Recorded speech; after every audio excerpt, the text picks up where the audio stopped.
विजय देवरकोंडा की movie liger release हो चुकी है और ऐसे देवरकोंडा फैन मैं बहुत ज्यादा एक्साइटेड था मूवी की ट्रेलर एंड माइक टाइसन की कैरेक्टर को देख के। तो मुझे मूवी कैसी लगी? मैं कहूंगा ये मूवी एक मिस्ड अपॉर्चुनिटी थी। चलो आगे डिस्कस करते हैं। मूवी की स्टोरी बहुत ही सिंपल है। Liger played by Vijay Deverakonda और उनकी माँ बालामणि प्लेड बाय रम्या कृष्णन अपने गाँव करीमनगर छोड़ के मुंबई शिफ्ट हो जाते हैं to pursue his career in MMA यानी कि मिक्स्ड मार्शल आर्ट्स, और वो अपने बेटे को MMA चैंपियन बनाना चाहती है। मुंबई में वो चाय की ठेला चलाती है और MMA कोच रोनित रॉय से मदद मांगती है लाइगर की मार्शल आर्ट कोचिंग के लिए। डायरेक्टर पुरी जगन्नाथ ने लाइगर को ऐसे दर्शाया है कि वो बॉर्न फाइटर है और उसे फेशियल पंच से कोई फर्क नहीं पड़ता और हमेशा की तरह उसे अपनी रेस्पेक्ट अर्न करनी पड़ती है टू प्रूव हिज एक्सीलेंस। जब लाइगर की पोटेंशियल एस्टैब्लिश हो जाती है, फोर्सफुली एक लेडी कैरेक्टर को इंट्रोड्यूस किया जाता है, तानिया प्लेड बाय अनन्या पांडे, बड़े बाप की इकलौती बेटी जो सोशल मीडिया स्टार है एंड लाइगर की अटेंशन के लिए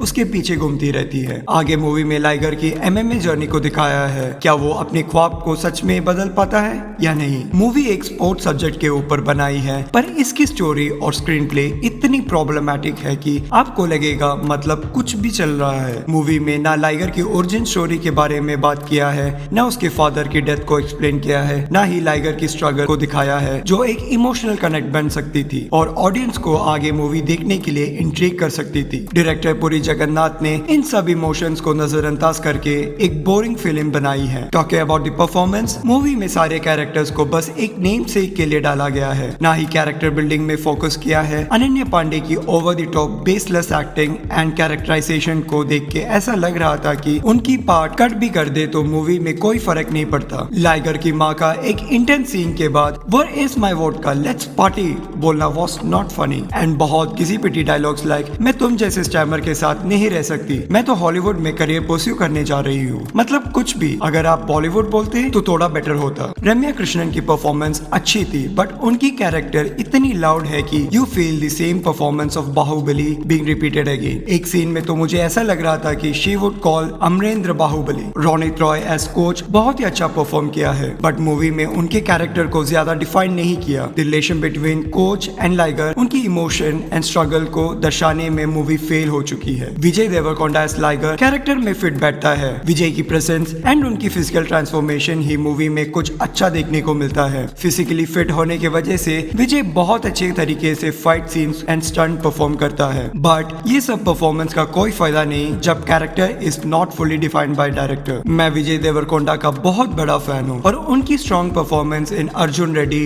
and dear comrade was so intense and beautiful. If you take the chart, उनकी पिछली मूवी वर्ल्ड फेमस लवर में भी यही प्रॉब्लम थी, which he later defined as a technical failure. But it's high time he should be focusing on scripts also. And my God, Mike Tyson जैसे legend को तुम कैसे कार्टून की तरह बना सकते हो? अगर वो विलन है तो उसे विलन की तरह दर्शाओ, ना कि उसकी बेइज्जती। क्लाइमैक्स की फाइट सीन में तो he is not even touching and action को इतना केयरफ्री डायरेक्ट किया है, वो सब स्क्रीन में दिखता है। मैं पहले ही बोला था कि ये एक मिस्ड अपॉर्चुनिटी है। इतने सारे स्ट्रॉन्ग कैरेक्टर्स को अंडर यूटिलाइज किया है एंड बस ऑडियंस ग्रैब करने के लिए लेजेंड्स को भी यूज कर दिया है as props, just like Sylvester Stallone in कंपकटिश and Will Smith in student of the year 2। Movie की स्क्रीन प्ले और एडिटिंग इतनी खराब है कि कहीं से भी कोई सीन उठा के पटक देते हैं एंड कोई इंटेंस सीन के बीच में अनमैच सॉन्ग फोर्सफुली फिट किया जाता है। ओवरऑल पैन इंडिया टेंशन पाने के लिए मूवी को हिंदी, तमिल, मलयालम में डब किया है, जो देख के आप लोग बहुत ज्यादा क्रिंज, एम्बैरेसमेंट एंड डिसअपॉइंटमेंट हो जाओगे। And if you are loyal fan of Vijay Deverakonda,